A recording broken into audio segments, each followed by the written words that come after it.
Welcome everyone to today's Rehab Case Manager Forum, When Plans Meet Reality, the RCM experience. My name is Kayleen Knox and I'm really pleased to be your facilitator today. So whether you're joining us for the first time or maybe you've attended these forums a number of times before, thank you for taking the time today to be here. So before we begin, we want to let you know that we are recording today's forum. However, only myself, our panelists and the presentation slides will appear in that recording. I'd like to begin by acknowledging the Yugara and Turrbal peoples who are the traditional custodians of the land from which I am speaking to you today. I also acknowledge the traditional custodians of the various lands on which you are all working from.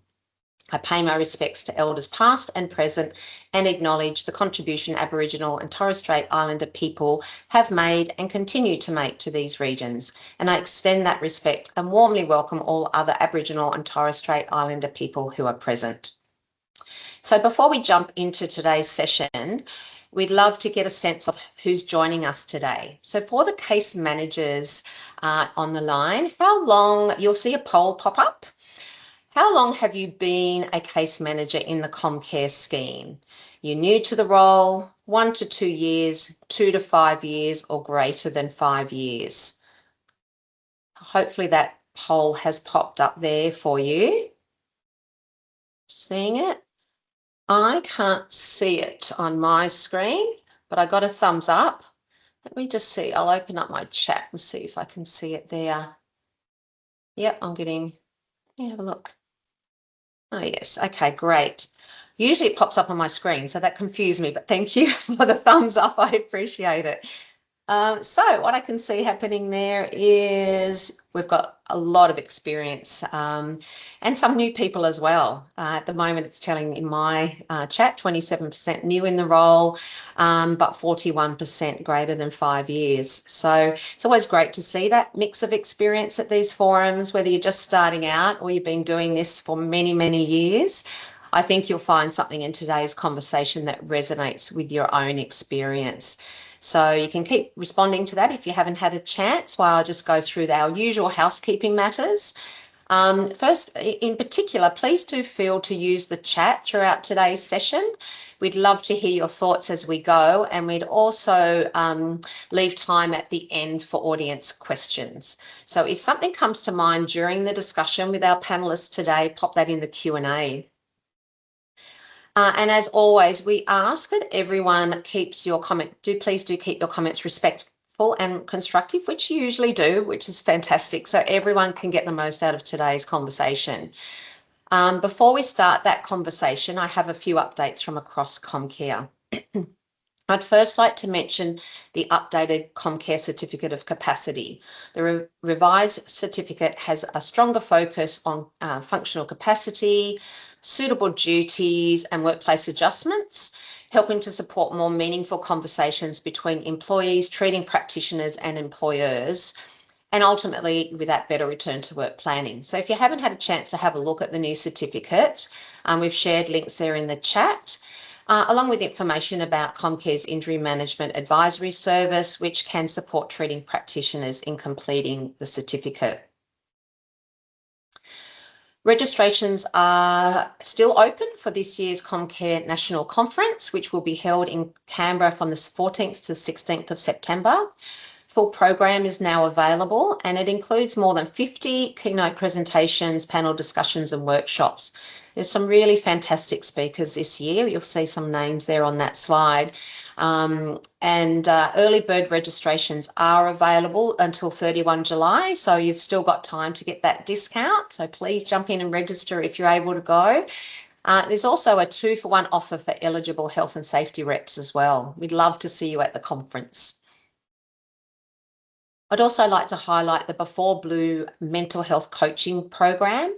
So this is an evidence-based early intervention program that supports people experiencing mild to moderate mental health concerns before they become more significant. So a really great early intervention resource that can complement what your employer already has. We're continuing to hear some really positive feedback from both participants and employers with this resource, this service.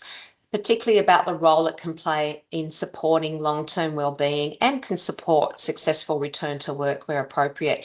So if you'd like to learn more, we've included information in the chat as well. I'd also like to give you a quick update on Comcare's Suitable Employment Opportunities pilot.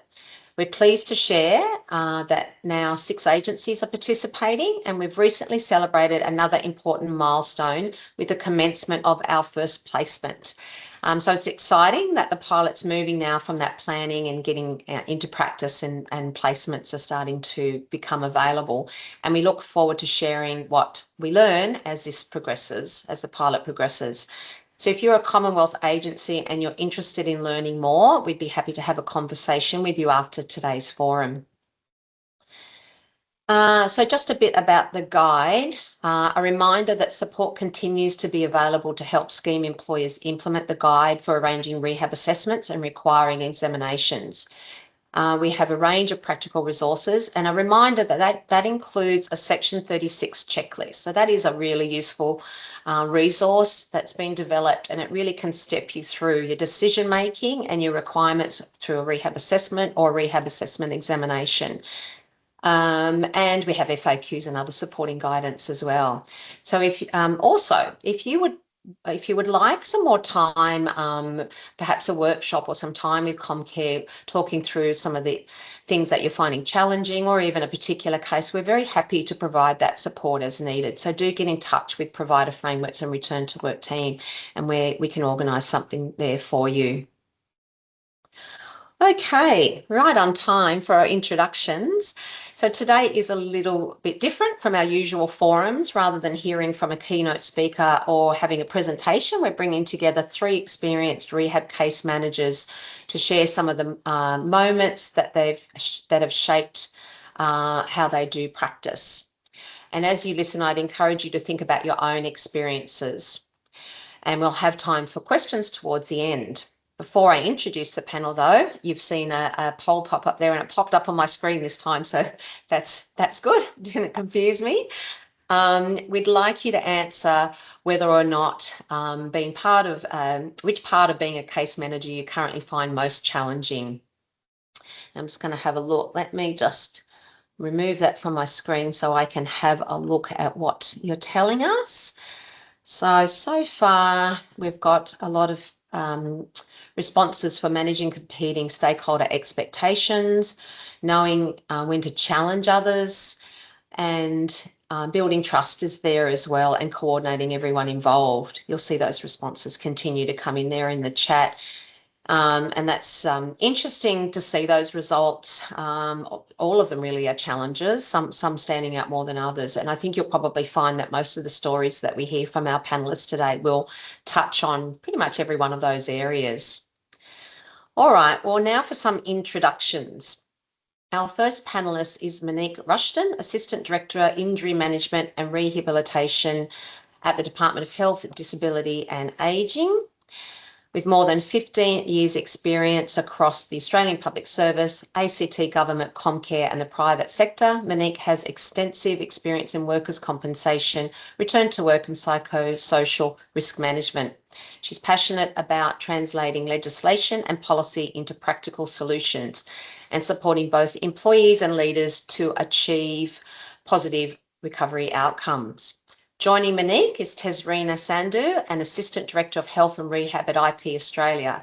Tess has more than 18 years' experience in workplace rehabilitation, having worked as both a workplace rehab provider and case manager across the APS, ACT government and private industry. Throughout her career, she has supported employees with complex physical and psychological injuries, working closely with treating practitioners, employers and insurers. Tess is recognised for her collaborative approach, practical problem solving and commitment to supporting recovery.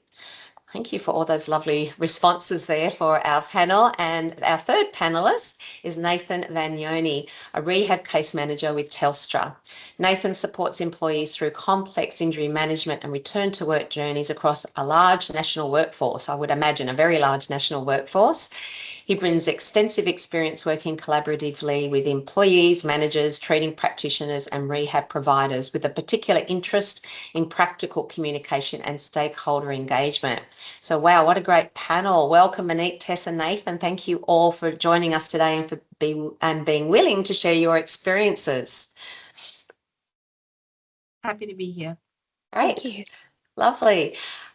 We'd also like today's discussion to be as interactive as possible, as I've already said to the audience. So please do share your stories in the chat. If something resonates with you, or you just want to make a comment, chat away in the chat, because I know you can't jump on the microphone. Please do remember to have your examples de-identified if you are giving examples. Okay, so to start with some of the stories that we talked about recently, Monique, I'd like to start with you. So when we were preparing for today's forum, you shared a story about one simple question that completely changed the way you have conversations with employees. Can you tell us about that? Yeah, sure. So early in my leadership career, I often found myself dealing with escalated complaints or complex matters that had already been through several people before they reached me. Sometimes I'd pick up a file with only a basic understanding of what had happened, and my instinct was always the same: let the employee tell me their story from the beginning. What I quickly learned, and what others who might have tried the same approach might have experienced, is that those conversations can easily go for an hour or more.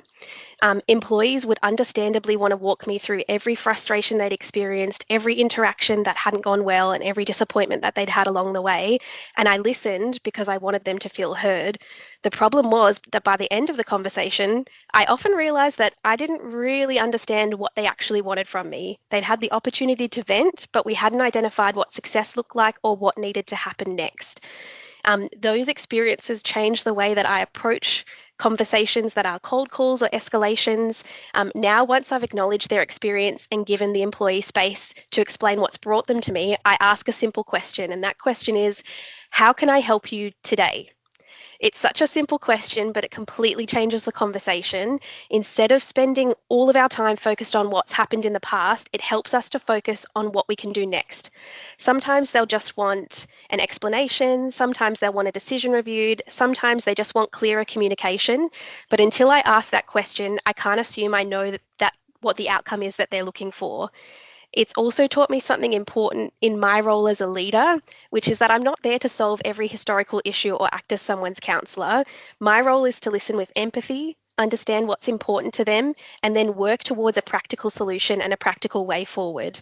That one question has made my conversations much more productive, helped me to manage expectations, and ultimately allowed me to provide a better service to employees. And perhaps most importantly, it ensures that we spend our time talking about what will actually make a difference from today onwards, rather than getting stuck in everything that came before.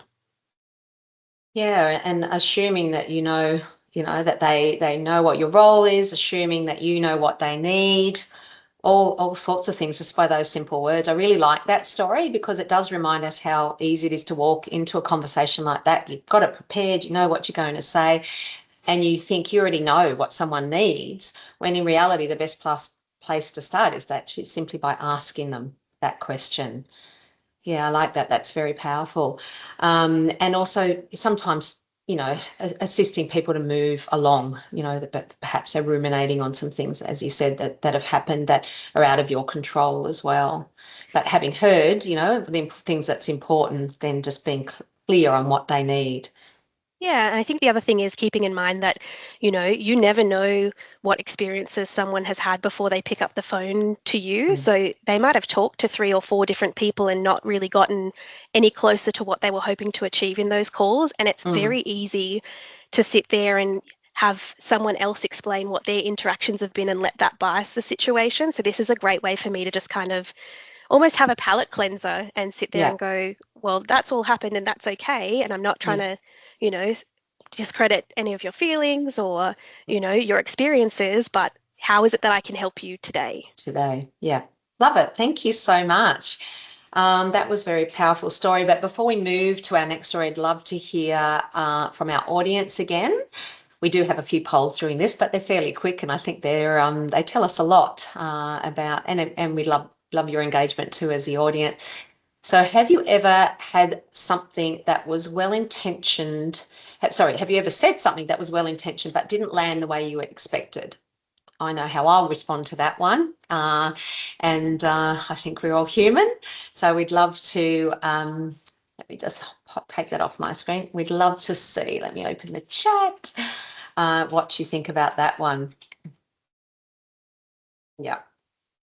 Does not surprise me. Not surprised by those results. That, it's well intentioned, and it does tell us a lot about the importance of words for some people. And I think it leads us nicely into our next story. So one thing that really struck me whilst, again, preparing for today and speaking to each of you, the panelists, and together as a group, you all shared an example where a well-intentioned comment had a very different impact than expected. And sometimes it's not what we say, I guess, it's how it's received. So, Tesrina, you told us a story about an icebreaker that didn't quite go to plan. Can you share that story with us? Sure. So very early in my career, I met with a client, one of my first few cases, and decided to use icebreaker questions just to get to know them a bit. And I asked if they had any pets. I said, look, I love dogs. My friend has a dog. So I talked about the dog and what they like to do with it, how they, spend time with the dog. Didn't go as planned. The individual ended up crying as their dog died a few weeks prior. So I guess one of the things I learned very early on in my career is choosing open-ended, low-risk topics is important. When you're trying to build rapport, it's no matter how well intentioned we are in the terms of the conversations, we're not 100% sure how the other person's going to react to it. It's not an exact science. We are human. We're going to make mistakes. We're going to ask something, that's not appropriate or not correct at that point. I think the most important thing I learned was not to be too hard on myself, because my first few attempts might not work. My second attempt might not work. But we just keep trying to build that rapport and try to break that barrier where you're trying to build that trust with them and trying to show them that you're here to support them. And maybe just think of a different icebreaker question next time. So I think I tried a hot drink. I like coffee. What do you like to drink? Or, asking, how their day is going. It's sunny here where I am. Is it sunny where you are? Especially when you're working with people from different states. So, something I learned very early on in my career. Were you able to recover the conversation after that? I mean, as a dog lover, I could imagine that would be a hard question. I did manage to recover the conversation and apologize, and we spoke a little bit about the dog and what the individual loved about the dog and why that particular pet made them so comfortable or made them more relaxed. So then we spoke about strategies around, what else are they doing now to ensure that they go through that same relaxation, and de-stress. So it was a good conversation.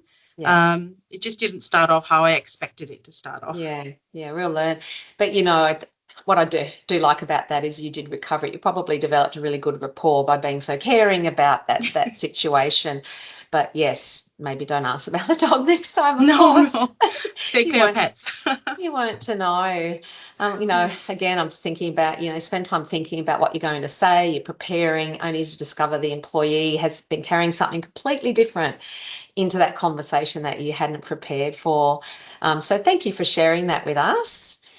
Our next story, I'll ask you, Nathan, and explores something that I think many of us encounter in rehab, return to work, about how different people can walk away from the same situation with completely different understandings of what happened when it seems very obvious and clear to you. Everyone was clear on it, but they actually take away a different interpretation. So your story that you shared with us recently started with a manager telling an employee that everything had been resolved. Can you tell us about that story and what happened when the manager said that? Yeah, thanks, Colleen. I think it's probably good to kind of set the scene and example of what happened here, but probably take a step back and understand, like, all of us panels here as well, and even on the meeting as well, where most of us are experienced in rehab, and some come from many walks of life in different health professional backgrounds, you know. So for us, we have probably more than the average layman of medical literacy or health literacy as well. So I think sometimes taking assumptions and doing our role for so long, 15 years in kind of rehab and exercise physiology kind of roles for so long, it's our bread and butter, but it's not everyone wants to get hurt. Not everyone's in the same situation to support workers as well. So coming back to my example, I think it's been mindful of confidentiality and seriously, names, genders, locations may have been changed in this example, of course. So Yeah. we have a retail consultant here who's got an accepted claim as a claimant here. He was working in a store in one of the states here in Australia, and it was a freshly new store that's completed some renovations. And at the end of her shift, unfortunately, as she went to leave, the ceiling above the door collapsed on her and it struck her in the head. So it was a pretty kind of wrong place at the wrong time kind of incident, and it's led towards a physical and psychological injury, so exacerbating some pre-existing psych injuries.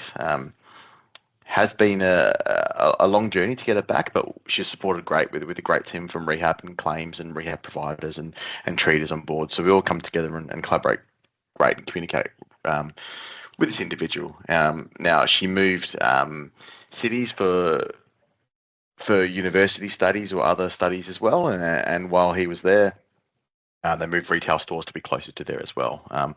During identifying a new store for him to attend, I'm using him and she to confuse it a bit here as well. We identified a store where a manager was recommended being highly supportive for the workers for this situation. I think the main barriers for this individual to come back would be the psychological experiences that happen there as well, and the exacerbation of PTSD and other pre-existing mental health issues for the individual here as well. Yeah. We were great. We graduated it back, and we're almost there to returning or demonstrating or to get it back to pre-injury hours. And then there was a cyclone that hit, one of those tropical cyclones that hits through one of the coasts of Australia, and that caused the retail store to shut down. The store was shut down for a little bit longer than usual because of ceiling repairs and water damage and that kind of stuff. And I think that was a barrier for the individual to come back to work, was making sure that the ceiling was repaired. There's no water damage, of course, understandably, in this situation. So once that was all resolved and continued support with her treatise as well, we agreed, or we had a plan for the manager to contact the worker to kind of check in to see how he was going. Advise that, hey, the building repairs have been done, the ceiling's been repaired, and kind of build that rapport and relationship with this new manager and worker for there as well. The kind of wording wasn't specifically detailed to me what the manager said, but it was along the lines of, the ceiling's been fixed, everything's been resolved, we're happy to support you to come back to work. When would you like to come back to work?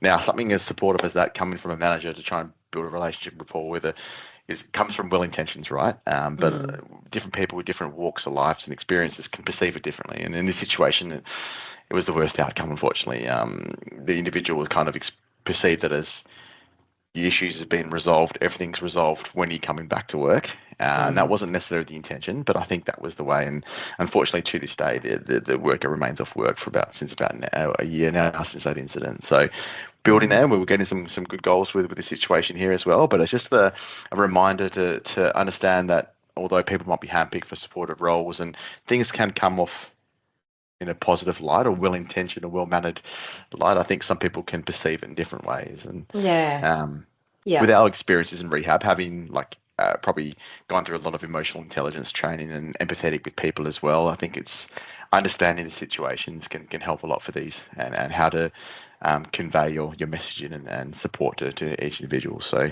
that's a learning from that one there, So. Yes, that's right. And I mean, some of these situations are unavoidable, because you don't know. You just don't know. But in some circumstances, knowing that ahead of time you know, you might have been able to talk to the manager, but there are some things that are just unavoidable, despite, you know, your best intentions. And for some people, they might, you know, you might have been able to talk through that later, and they'd understand that it wasn't intended to, you know, diminish the fact that they still had an injury. But, you know, those good intentions can create misunderstandings and expectations, you know, particularly if expectations haven't been discussed openly. So I think one of the biggest takeaways from that story is that case managers often play a role in helping everyone involved have that same conversation when people may be hearing different things rather than different conversations about the same issue. And, you know, in many ways as case managers, you have so many, you know, it's such a tricky role, such a demanding role, because you're, you know, coaching managers through conversations like this. I don't know if Tess or Monique, you want to talk about your role as, you know, at sort of coaching managers through conversations, if that's something that you find yourself doing in your roles, respective roles. Question not on notice, sorry about that. We do train or coach, I would say, our managers a fair bit.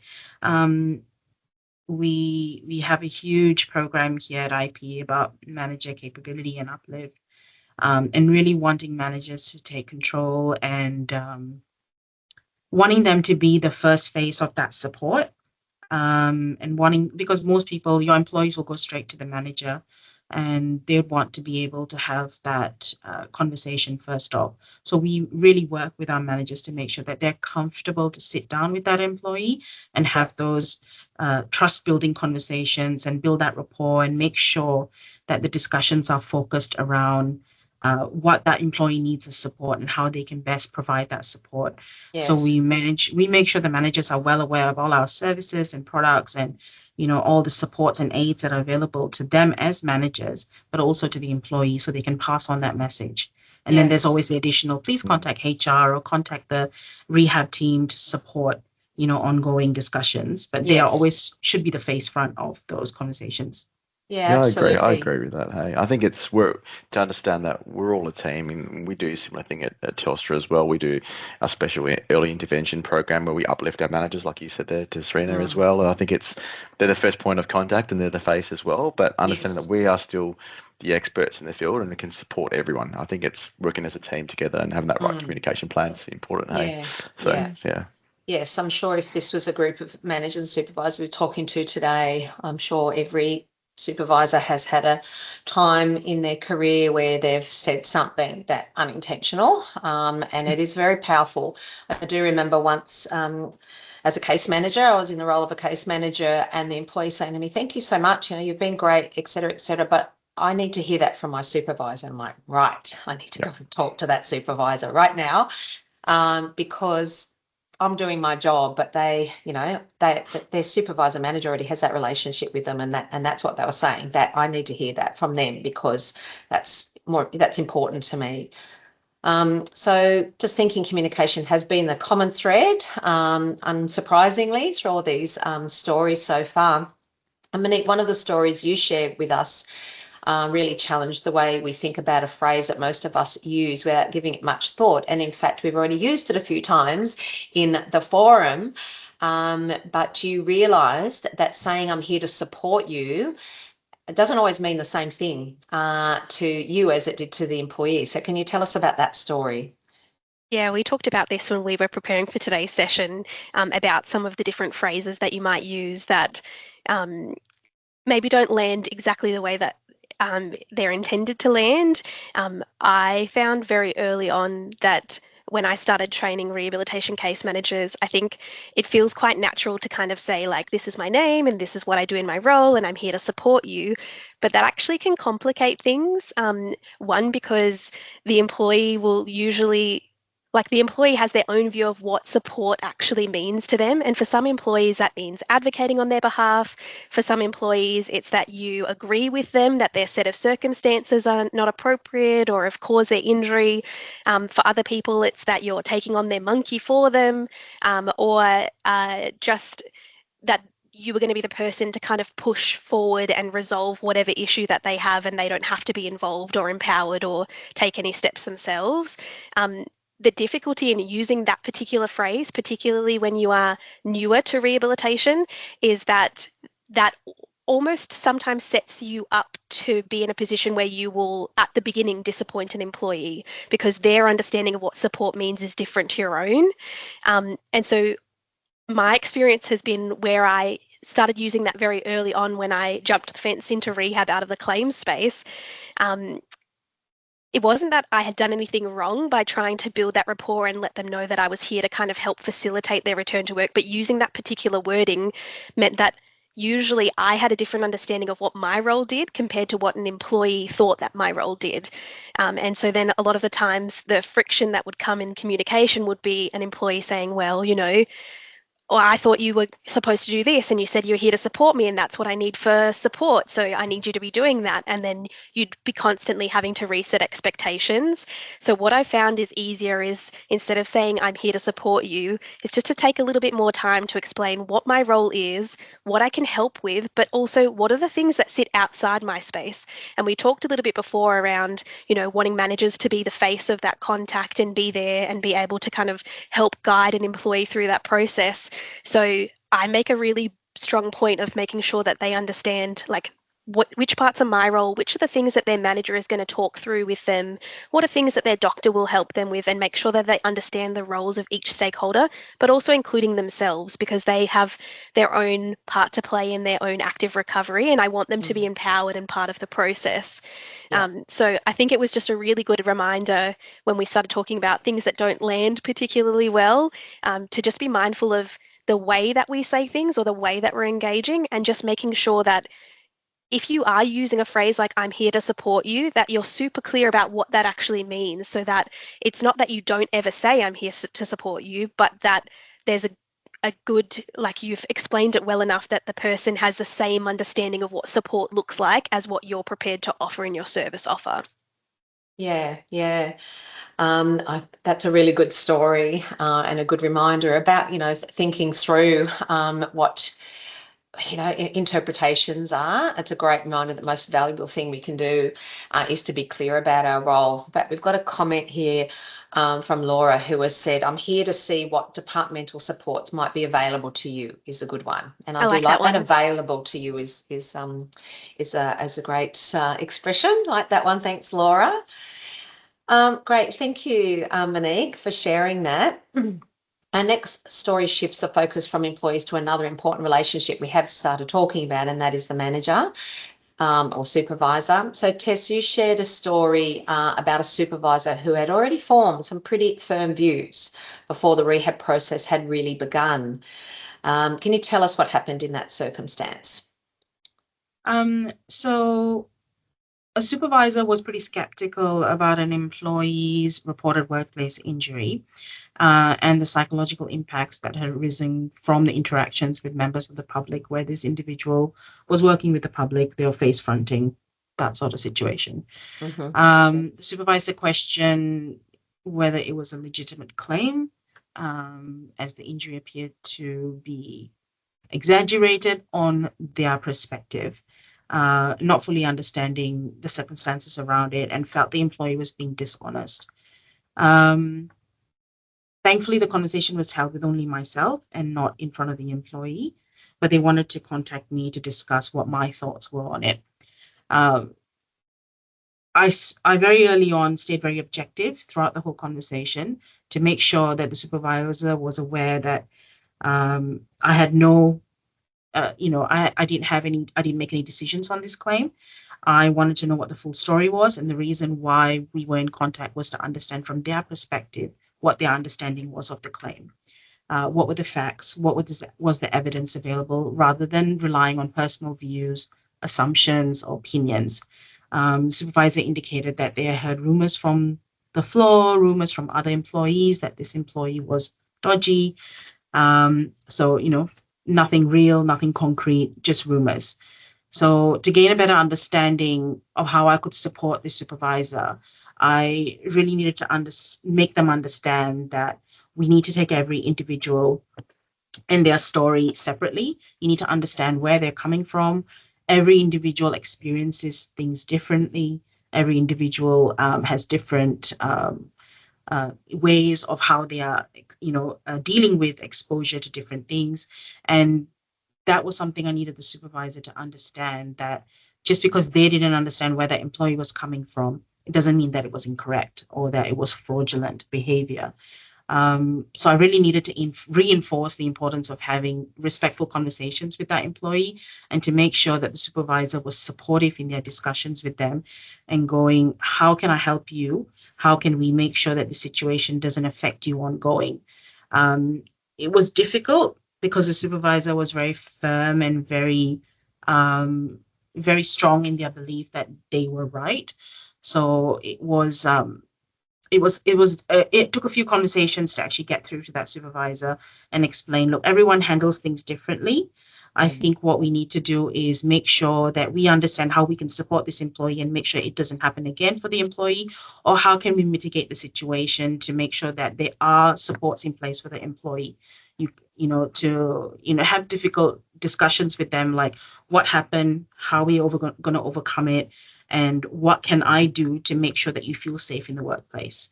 Yeah. So that was one part of the conversation. The other part of the conversation was actually educating the supervisor in, everyone has different ways of dealing with things. So you might walk in and somebody might be screaming in your face and you're just going to go, back off, I don't want to talk to you. But another person might walk in and get really affronted by that conversation and go, oh God, someone's screaming in my face, what do I do? So each person handles things differently. Each person has different supports that they need. So it was actually educating that supervisor. So part of the manager capability and uplift that we talk about, this is where you talk to the supervisor and go, this is how you should handle a situation. And it's all right not to have all the answers. If you don't know how to, support the employee at that point, you can get back to them and say, look, I don't have all the answers now, but I will get back to you with some support. Yeah. I will get back to you. I will let you know how I can help you further. For this, at this instance, this is what I can do to support you. Yeah. Yeah. Thanks, Tez.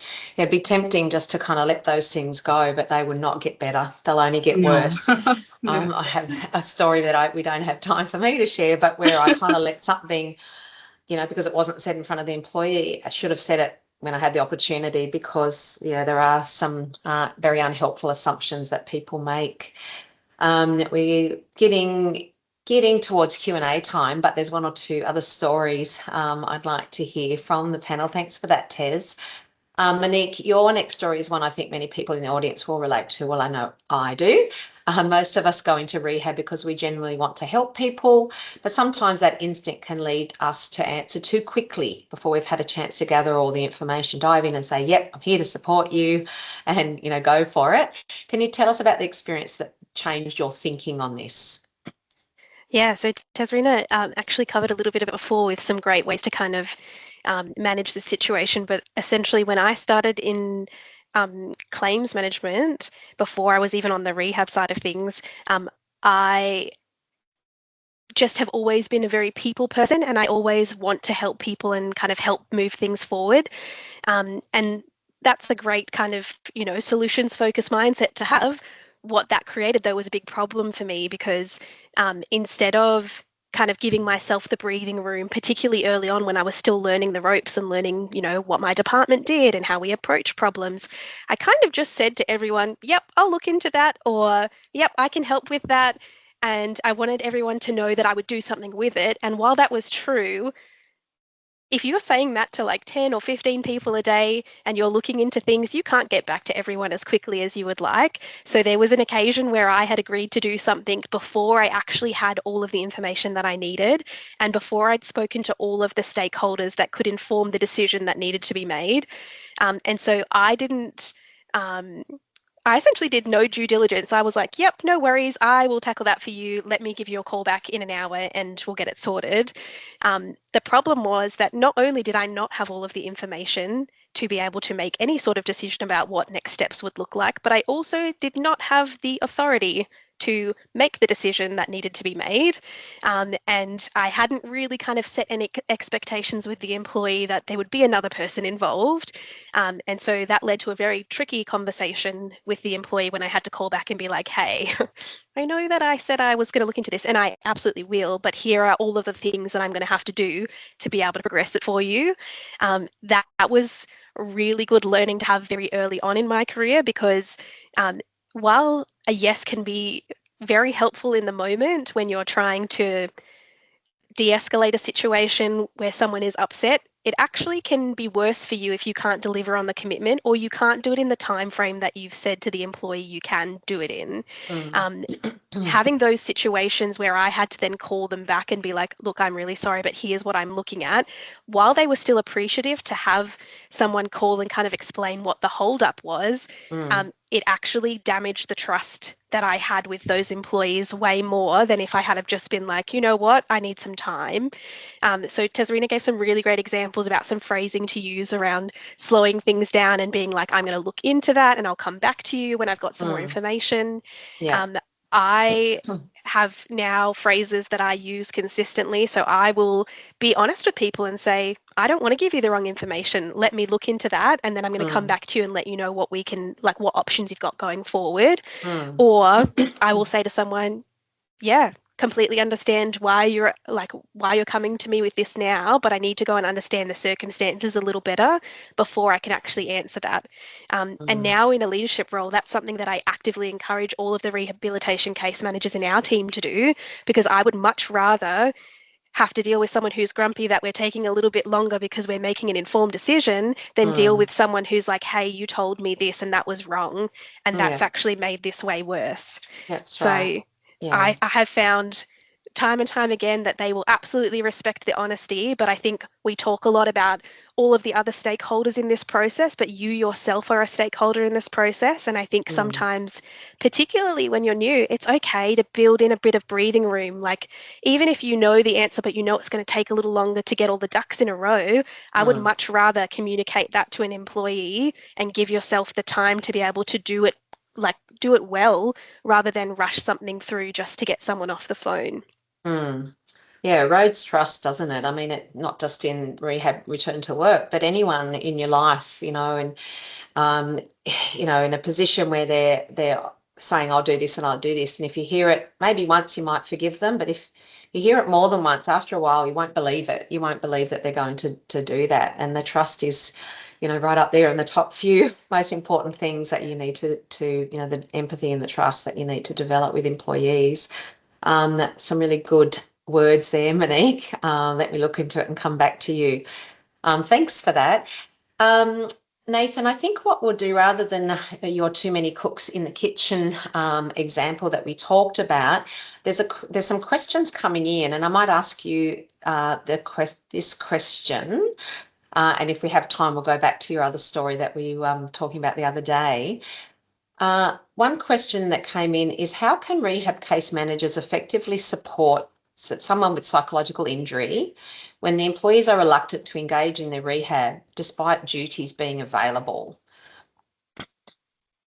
Yeah, that's a good question, and probably a good example. I think all of us have probably come across situations like this in our time, and I think it's kind of reflecting or it's touching on a theme that we've had here, all right? Like, we're all people. We're all here. I think for us to understand, especially like Telstra with 30,000 staff plus, we're big organisations, we're big people, and there's a big team of people coming together, and nobody wants to get hurt, and we're on a no-fault system, and I think nobody wants to put a claim in unless they need help and support, right?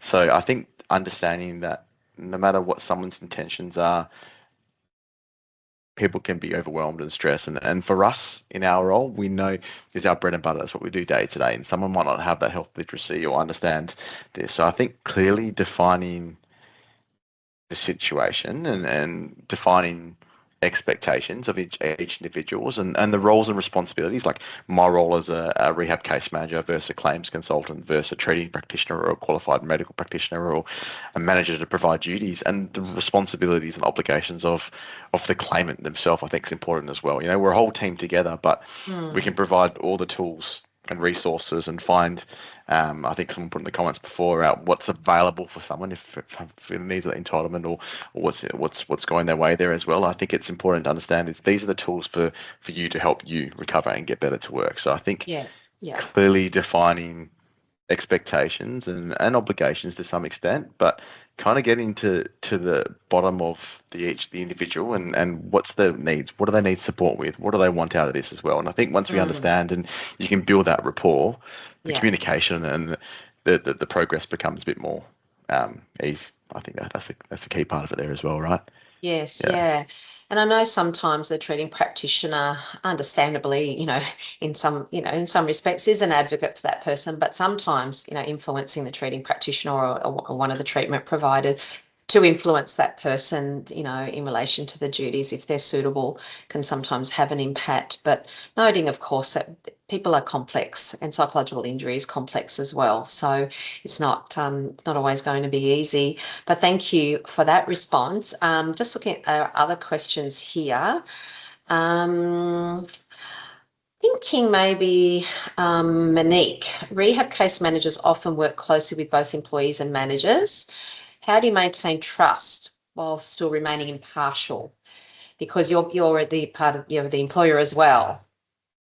Yeah, so we've actually covered a little bit of this before, but it's really just about being clear on what the expectations of your role is. I think a lot of the times when I have managers, we talked before about a couple of examples where the manager might already have like a predetermined idea about an individual.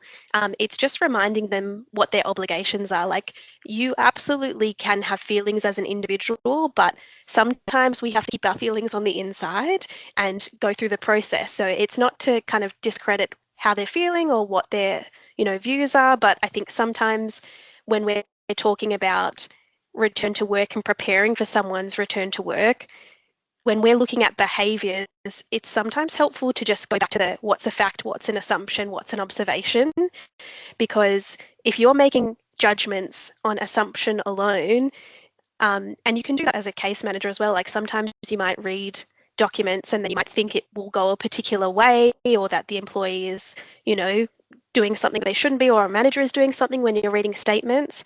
I think it's just important to kind of come back to that. What is actually like truthful fact? And then what are the things that I don't understand that I need to go and have conversations about? Because I think there will be times where your view can sometimes change the way that you approach a situation. And I think that's the same for managers and employees as well. So sometimes they just have to be reminded that, it's absolutely okay to have feelings, but here are the steps in the process and here's how you can influence that. Like for a manager, you can be the difference between whether someone feels supported on return to work or not. And for an employee, it's the same. Like, you might have your own feelings about a situation, but you still need to, your positivity can change the way that your journey and your recovery looks like. So I think it's difficult to kind of say, like, at the outset, if you set the expectation that everyone will remain impartial the whole way through, I don't think that's necessarily the case, but I think it's okay to just call out that behavior when someone is not being impartial and just kind of get to the bottom of, why is that the case? Have you made an assumption? Are you basing it on observation? Are you basing it on someone else's experience? And is it helpful for what we're trying to do to move the case forward? Yes, in fact, probably quite counterproductive. It's probably, you probably have answered this other questions about managing when a supervisor is continuously unwilling to provide or incapable of providing a level of support the employee requires. A similar response,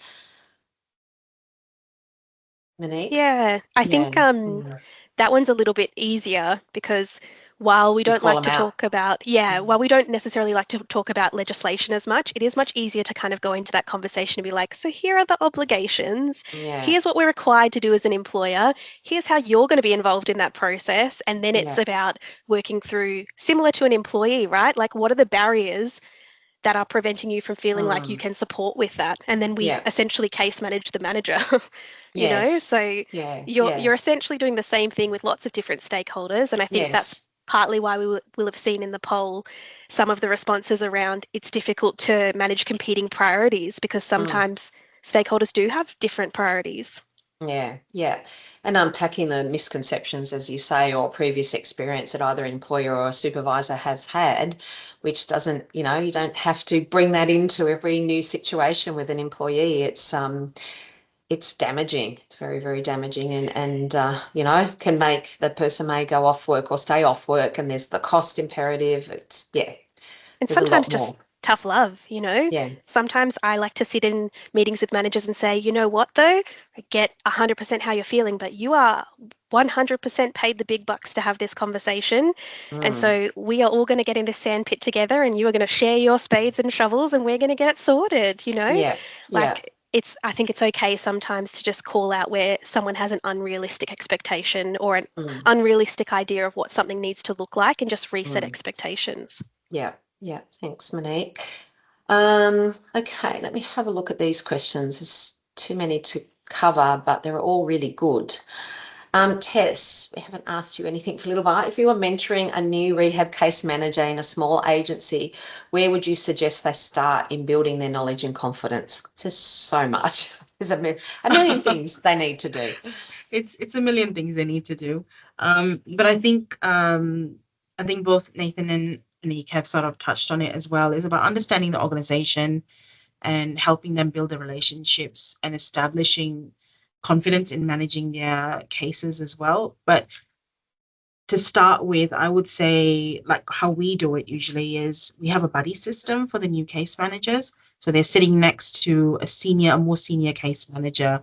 Um, I learn best with monkey see, monkey do. So if I'm showing you how to do something, if I'm seeing you do it, I learn better. So I would assume that teaching a new case manager would be the same thing. If you're teaching them a new process, or if they listen to you talking to an employee for the first time, they might pick up on little tips on how to address the employee, how to ask the open-ended questions. And I always think that's better when you learn from someone because you're watching them do it and you're watching them do it well. So for a new RCM, that would be the most important thing, learning on the job, like sitting with your colleagues, listening to them, how they tackle conversations, how they tackle difficult conversations, debriefing with them. And no question is a stupid question. Ask the questions. Like if you're unsure of a process, ask. It's better to ask the questions, get the right answer, and then, like Monique said, promise something that you can't deliver. Yeah. So Yeah. that would be the biggest advice I can give. Fantastic. We've got just a few minutes left. I'm not sure that we talked too much about this when we met, but if anyone would like to, from the panel, like to tell us about looking back, if there was a piece of advice you wish someone had given you when you first became a case manager, does anything come to mind that you'd like to share?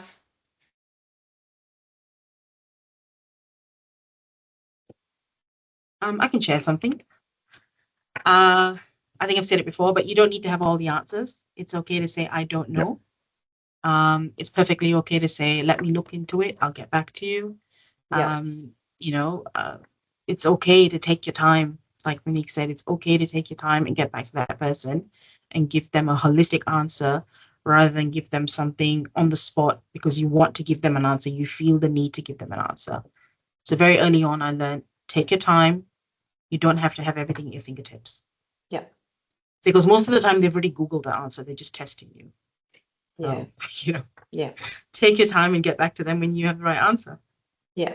Nathan, did you have anything? Yeah, that I came was to pretty mind? much going to jump in and say the same things what Tess kind of mentioned, which is echoing the same as Monique. I think we're all on the same page here. I think it's like knowing our roles. Like when I've been here at Telstra for like 5 years, coming from work covered WA system and different employees in WA. I think it's knowing my role and the team and what everyone's roles and responsibilities are. Understand the processes, understand the legislation, and understand that no one wants to get hurt. We're all people. Like we're all humans. We want to do it, and you don't have to have the answers. You work as a team, so you rely on each other, others' strength as well. And the team includes everyone, including all stakeholders of workers and claims consultants and everyone. So I think it's that team and communication approach is a clear message that we see here as well. So yeah, definitely. I think it's understanding the roles. That definitely takes time. Someone just popped up there as well, or who's who in the zoo. I think it's a big part in big organisations as well. But yeah, I think that's it. Don't be afraid to ask questions and learn. Sink your teeth into it. Yeah. Monique, did you want to add anything more? Yeah, I was just going to say the only other thing that I wish someone had told me early on is to plan to look after yourself, because I think the work that we do, you are exposed to a lot of different things, and you can't always control how someone takes your messaging. You can't always control what will happen in your day to day. So if someone had sat me down kind of like in my first couple of weeks as a case manager and said, one, don't just think of the EAP as something that you tell out to your staff. Use it to do your debriefing if you need to, and also plan time in your calendar, because you cannot control what is going to happen day to day, and you might not always get that planned time in your calendar to do your admin work, but the admin becomes really important when you go on leave and people need to be in your cases and knowing what you're doing. So I think knowing that I have dedicated time at the moment where I can sit there and go, if everything goes absolutely 100% the way it's planned to go today, I'm going to have an hour at the end of the day where I can sit and plan my strategies for my cases and plan for how I'm going to move things forward, and actually have the time to work out what is going to be helpful to move things forward. I think that would have helped me very early on, because I think early on we talked before about always wanting to kind of help and say yes, but I think as equally important as it is to be able to be there and be providing that education and experience and support for all of the other stakeholders, it is just as important to look after yourself in this space. Yeah. I think that probably resonates with every single person on this call. And thanks, Nicole, for the understanding that learning the role takes time. So, giving yourself that space, and for new people to have that space. Well, we've had some fantastic questions today. We've covered nearly all of them. Apologies if I missed your question there, but thank you to everyone who contributed in the chat and the Q&A. It's clear we've got plenty of shared experience across the scheme, and I think that's why these forums are valuable, because it sometimes just reminds you why you do what you do, which is a very valuable and challenging role.